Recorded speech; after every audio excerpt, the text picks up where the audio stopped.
मयंक ज्योतिष वर्ल्ड के YouTube channel में मैं डॉक्टर आर के पाठक मयंक एक बार पुनः आप सभी का हार्दिक स्वागत एवं अभिनंदन करते हुए आज के एक बहुत महत्वपूर्ण वीडियो में आपको मैं जानकारी देना जा रहा हूं गंगा जल के बारे में। गंगा जल खराब क्यों नहीं होता, बरसों तक रखने पर भी इसमें कोई कीड़े या कोई कीटाणु क्यों नहीं पड़ते, इसकी खराबी क्यों नहीं होती, तो गंगा जल में कौन से ऐसे रासायनिक तत्व और औषधीय गुण मौजूद होते हैं, इसके बारे में जानकारी देंगे। गंगा जल अमृत के समान क्यों है, इसके बारे में जानकारी देंगे। और माँ गंगा जिसे भगीरथ ने पृथ्वी पर अपने पूर्वजों को तारने के लिए आया था, और आज भी हम सभी लोग गंगा जल में स्नान करके अपने पूर्ण कर्म अर्जित करते हैं और पाप को भस्म करते हैं। तो गंगा जल इतना पवित्र क्यों है, इसमें इतने अच्छे गुण क्यों मौजूद हैं, इसका हम वैज्ञानिक कारण भी बताएंगे, धार्मिक कारण भी बताएंगे, दार्शनिक कारण भी बताएंगे। बड़ी अच्छी जानकारी आपको प्राप्त होगी, वीडियो पूरा देखिएगा, बहुत अच्छी जानकारी मिलेगी। पहले बात करेंगे गंगा जी का जो पृथ्वी पर अवतरण। देखिए, मोक्षदायिनी, पतित पावनी, अमृतमयी धारा की स्वामिनी माँ गंगा की महिमा अपरंपार है।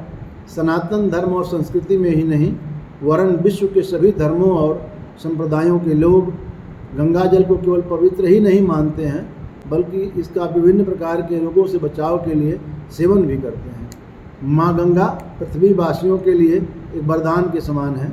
आप सभी जानते हैं कि गंगा दशहरा गंगा जी के पृथ्वी पर अवतरण का दिवस होता है। हर साल ज्येष्ठ मास की शुक्ल पक्ष की 10वीं तिथि को माँ गंगा के अवतरण दिवस के रूप में मनाया जाता है। माना जाता है कि इसी दिन भगीरथ की तपस्या सफल हुई थी और माँ गंगा भगवान शिव के जटाओं से होकर जमीन पर अवतरित हुई थी। इसी दिन को गंगा दशहरा कहा जाता है। लोक भाषा में से गंगा दशहरा, ज्येष्ठ दशहरा या जेठ दशहरा भी कहते हैं। माँ गंगा ने राजा सगर के 60,000 पुत्रों को तार दिया था, तब से आज तक अनवरत रूप में मोक्षदायिनी, पतित पावनी बनी हुई हैं। बात करेंगे भाई गंगा जल अमृत के समान क्यों है। गंगा जल साधारण जल नहीं है, बल्कि अमृत के समान है। एक बार अकबर ने बीरबल से पूछा, बीरबल बताओ सबसे अच्छा पानी किस नदी का होता है। बीरबल ने कहा हजूर जमुना जी का। सारे दरबारी हंसने लगे और अकबर भी हंसने लगे। बीरबल ने कहा क्यों हंस रहे हैं आप लोग। अकबर ने कहा सभी लोग जानते हैं सबसे अच्छा जल गंगा जी का होता है और तुम जमुना जी का बता रहे हो, इसलिए हंस रहे हैं। बीरबल ने कहा गुरु मैं इसको सिद्ध कर सकता हूँ, मैं इसको सिद्ध कर सकता हूँ। अकबर ने कहा सिद्ध करके बताओ। बीरबल ने कहा कि हजूर कोई भी जल हो, कितना भी स्वच्छ क्यों न हो, उसको यदि कुछ दिन तक रखते हैं उसमें कीड़े पड़ जाते हैं, उसमें खराबी आ जाती है। परंतु गंगा जल ऐसा जल है जिसको बरसों तक रखने के बाद भी उसमें कोई भी कीटाणु नहीं आते, कोई भी खराबी नहीं आती। तो अगर साधारण जल हो तो उसमें खराबी आ जाएगी, परंतु यह गंगा जल में खराबी इसलिए नहीं आती है क्योंकि बाकी जल तो जल हैं, लेकिन गंगा जल अमृत के समान है। तो अमृत कभी खराब नहीं हो सकता, इसलिए जो है वह गंगा जल को मैं अमृत के समान मानता हूँ। बाकी नदियों का जल तो जल है, लेकिन गंगा जल तो जल है ही नहीं, है तो अमृत है। इसकी साधारण जल से तुलना करना उचित नहीं है, यह तो अमृत के समान है। सब लोग बात मान गए कि वास्तव में गंगा जल अमृत के समान होता है। और अमृत के समान इसलिए होता है क्योंकि इसमें बहुत से औषधीय गुण मौजूद होते हैं, जिससे बहुत से रोगों को दूर करने में सहायता मिलती है। गंगा जल में सिद्ध हो चुका है इसमें डालने से बैक्टीरिया मर जाते हैं। अगर गंगा जल में बैक्टीरिया डाल कर रखेंगे ज़्यादा देर तक जीवित नहीं रहते, मर जाते हैं। इसके अतिरिक्त आप सभी जानते हैं कि गंगा जी में स्नान करने से जाने अनजाने अनेक प्रकार के पाप भस्म होते हैं और जीव को मोक्ष की प्राप्ति होती है। कहा गया है कि गंगा जी गंगे तो दर्शनात् मुक्ति, गंगा जी के दर्शन से भी मुक्ति मिलती है। तो अगर गंगा जी का जल का सेवन किया जाए, तुलसीदास जी ने वैसे भी लिखा कि दरस परस मज्जन अरूपाना, हरई पाप का वेद पुराना। मन दर्शन करना छू लेना, मज्जन करना और गंगा जल का पान करना माने पीना, ये 4 चरण होते हैं, चारों महत्वपूर्ण होते हैं। जीव को मोक्ष की प्राप्ति होती है, इसलिए गंगा जी को मोक्षदायिनी कहा गया है। देखिए, हमारे देश में कोई भी चीज़ लोग तब तक उस पर ज़्यादा विश्वास नहीं करते, ज़्यादा महत्व नहीं देते, जब तक कोई विदेशी व्यक्ति उसको प्रमाणित न कर दे। चाहे वह नीम का पेड़ हो या कोई भी चीज़ हो, जब कोई विदेश से प्रमाण मिलता है तो हम मानते हैं कि ये वास्तव में यह ज़्यादा महत्वपूर्ण है। गंगा जल का विदेशों में महत्व क्या है? अमेरिका में 1 लीटर गंगा जल की कीमत लगभग $250 के समान है। माने अगर आप इंडियन करेंसी में देखेंगे तो 20,000 रुपये लगभग लगेगा। इसका वैज्ञानिक कारण यह है कि सर्दी के मौसम में कई बार खांसी हो जाती है। एक बार अमेरिका में एक व्यक्ति को खांसी हो गई। जब डॉक्टर से खांसी ठीक नहीं हुई तो किसी ने बताया कि अगर डॉक्टर से भी खांसी ठीक नहीं होती है तो गंगा जल पिलाना चाहिए। उस व्यक्ति ने कहा कि हमने तो सुना है कि गंगा जल मरते हुए व्यक्ति के मुंह में डाला जाता है, तो जीते जी पीना ठीक है क्या?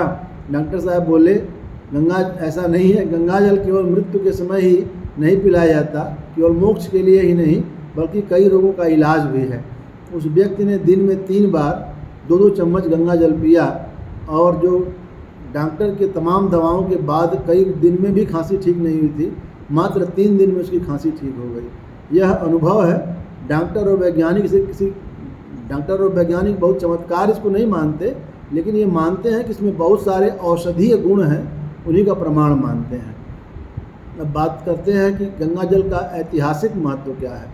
कई इतिहासकार ये बताते हैं कि सम्राट अकबर स्वयं गंगा जल का सेवन करते ही थे, मेहमानों को भी गंगा जल पिलाते थे। और आज भी प्रयागराज में जहाँ पर अकबर का किला है और वहाँ अक्षय वट है, उससे पास में ही संगम के पास जहाँ पर गंगा और जमुना जी मिलते हैं, वहाँ पर अकबर का निवास स्थान था जो उसने किला बनाया था।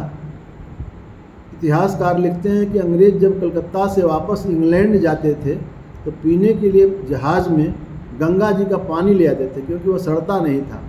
और इसके विपरीत जब इंग्लैंड से इंडिया में आते थे, जो पानी अपने देश से लाते थे वह रास्ते में ही सड़ जाता था।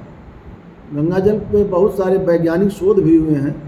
करीब 125 साल पहले आगरा में तैनात ब्रिटिश डॉक्टर M.E. हाकिन ने वैज्ञानिक परीक्षण से सिद्ध किया था कि हैजे का बैक्टीरिया, जिसे हैजा होता है यानी कालरा होता है, उसने देखा कि कालरा का बैक्टीरिया गंगा जल में डालने के बाद कुछ देर के बाद ही मर गया, माने जीवित नहीं रह सका। दिलचस्प यह है कि इस समय वैज्ञानिक भी पाते हैं कि गंगा जी में या गंगा जल में बैक्टीरिया को मारने की गजब क्षमता है। लखनऊ के national botanical research institute NBRI के निदेशक डॉक्टर चंद्रशेखर नौटियाल ने एक अनुसंधान में प्रमाणित किया है कि गंगा के पानी में बीमारी पैदा करने वाले E. कोलाई बैक्टीरिया को मारने की क्षमता बरकरार है। डॉक्टर नौटियाल का इस विषय में कहना है कि गंगा जल में यह शक्ति जो होती है वह गंगोत्री और हिमालय से आती है। आप सभी जानते हैं उत्तराखंड में गंगा जी गंगोत्री से निकलती हैं और वहाँ पहाड़ पर बहुत सारी जड़ी बूटियाँ होती हैं। उन जड़ी बूटियों से होते हुए यह जल निकलता है, इसलिए उसमें बहुत सारी जड़ी बूटियाँ समाहित रहती हैं। गंगा जी जब हिमालय से आती हैं उसमें बहुत सारी तरह की मिट्टी, कई तरह के खनिज, कई तरह की जड़ी बूटियों को लेते मिलाते आती हैं, इसलिए ऐसा कुछ इस प्रकार का मिश्रण बनता है कि गंगा जल अमृत के समान और हम सब लोगों को न केवल तारने बल्कि बहुत सारी बीमारियों से उबारने की क्षमता भी रखता है, जिसे हम आज तक समझ नहीं पाए हैं। और बहुत सारे वैज्ञानिक या डॉक्टर इसके चमत्कार को आज भी केवल शोध के परिणाम के बाद नमस्कार ही करते हैं। डॉक्टर नौटियाल ने परीक्षण के लिए 3 तरह का गंगा जल लिया था। उन्होंने तीनों तरह के गंगा जल में E. कोलाई बैक्टीरिया डाला। नौटियाल ने पाया कि ताज़े गंगा पानी में बैक्टीरिया 3 दिन तक जीवित रहा, 8 दिन पुराने पानी में 1 हफ्ते और 16 साल पुराने पानी में 15 दिन जीवित रहा। यानी तीनों तरह के गंगा जल में E. कोलाई बैक्टीरिया जीवित नहीं रह पाया। वैज्ञानिक कहते हैं कि गंगा के पानी में बैक्टीरिया को खाने वाले बैक्टीरियोफाज वायरस होते हैं। ये वायरस बैक्टीरिया की तादाद जैसे ही बढ़ती है सक्रिय हो जाते हैं और बैक्टीरिया को मारने के बाद फिर छिप जाते हैं। मगर सबसे महत्वपूर्ण सवाल इस बात की पहचान करना है कि गंगा के पानी में रोगाणुओं को मारने की अद्भुत क्षमता आती कहाँ से है।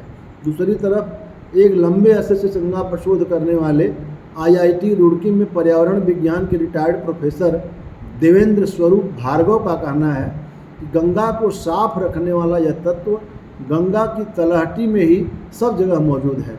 डॉक्टर भार्गव कहते हैं कि गंगा के पानी में वातावरण से ऑक्सीजन को सोखने की अद्भुत क्षमता है। भार्गव का कहना है कि दूसरी नदियों के मुकाबले गंगा में सड़ने वाली गंदगी को हजम करने की क्षमता 15 से 20 गुना ज़्यादा होती है। देखिए, गंगा जी जो हमारे लिए इतनी महत्वपूर्ण है, मोक्षदायिनी हैं, स्वास्थ्य वर्धक हैं, तो क्यों गंगा जी के प्रति हमारे भी तो कुछ कर्तव्य होते हैं। हालांकि वर्तमान सरकार गंगा जल को स्वच्छ रखने के लिए मोदी सरकार ने गंगा मिशन बनाया और मिशन मोड पर काम करती रही है। इसका काफ़ी कुछ परिणाम भी देखने को मिला है, परंतु अभी बहुत कुछ करने को बाकी है। और अक्सर हम केवल सरकार को पोस्ट करके या गंगा जल की गंदगी को दिखा करके ही अपने कर्तव्यों की इतिश्री समझ लेते हैं, परंतु हमारा भी कर्तव्य बनता है कि गंगा जी को स्वच्छ रखने में अपना योगदान दें। गंगा माता इसलिए हैं कि गंगा जल अमृत के समान, इसलिए गंगा माता, गंगा माँ कहते हैं। इसलिए उसमें मुर्दे या शव की राख और अस्थियां विसर्जित नहीं करनी चाहिए।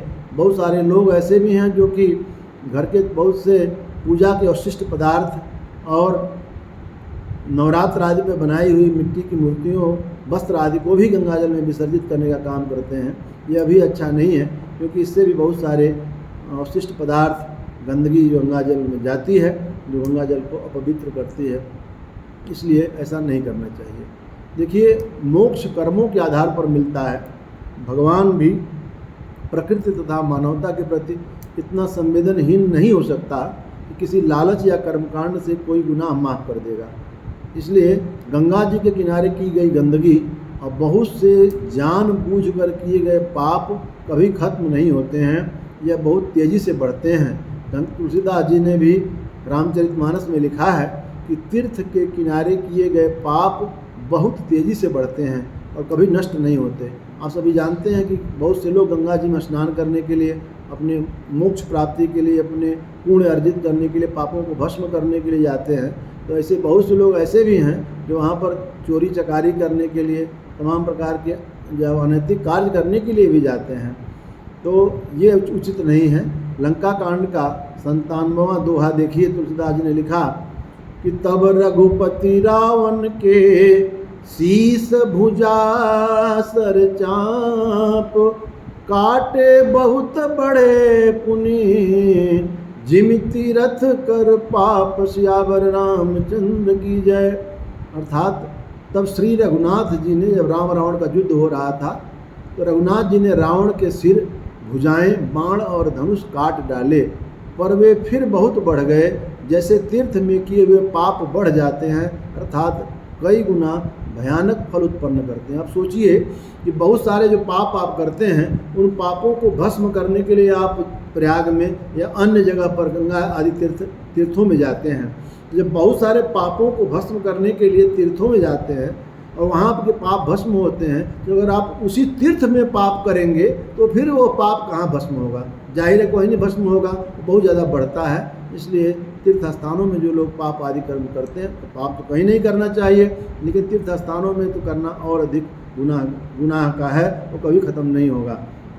गंगा जल के बारे में जो सभी प्रकार के शोध यही बताते हैं कि गंगा जल अमृत के समान है।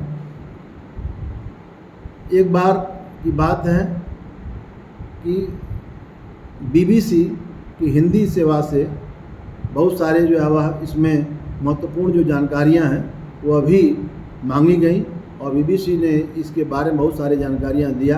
क्योंकि हमने पहले भी बताया कि हम भारतीय जब तक कोई विदेशी कोई बात प्रमाणित नहीं करता तो हम उस बात को जो है स्वीकार नहीं करते। हमने बहुत सारे इसमें जो रिसर्च की बातें बताई हैं या शोध बताए हैं, या BBC की हिंदी सेवा से साभार लिए गए हैं। भाषा आशा ही नहीं वरन पूर्ण विश्वास है कि इस वीडियो में दी गई जानकारी आपको बहुत अच्छी लगी हुई होगी अपनी प्रतिक्रिया अवश्य व्यक्त करेंगे। और यदि अच्छी लगी हो तो सनातन धर्म और माँ गंगा के सम्मान में वीडियो पर लाइक कमेंट करके अधिक से अधिक लोगों में शेयर करें।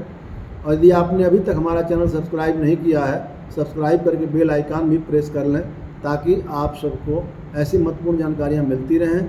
माँ गंगा आप सबका कल्याण करें और गंगा के प्रति हमें अपने कर्तव्य का निर्वहन अवश्य करना है और गंगा जी के इस धरती पर उनका अनवरत धारा बनी रहे, पवित्रता बनी रहे। इसके लिए हम सरकार के साथ हम सबको भी अपने महत्वपूर्ण योगदान अवश्य देने हैं। इस वीडियो में बस इतना ही, फिर मिलते हैं अगले किसी और वीडियो में। धन्यवाद।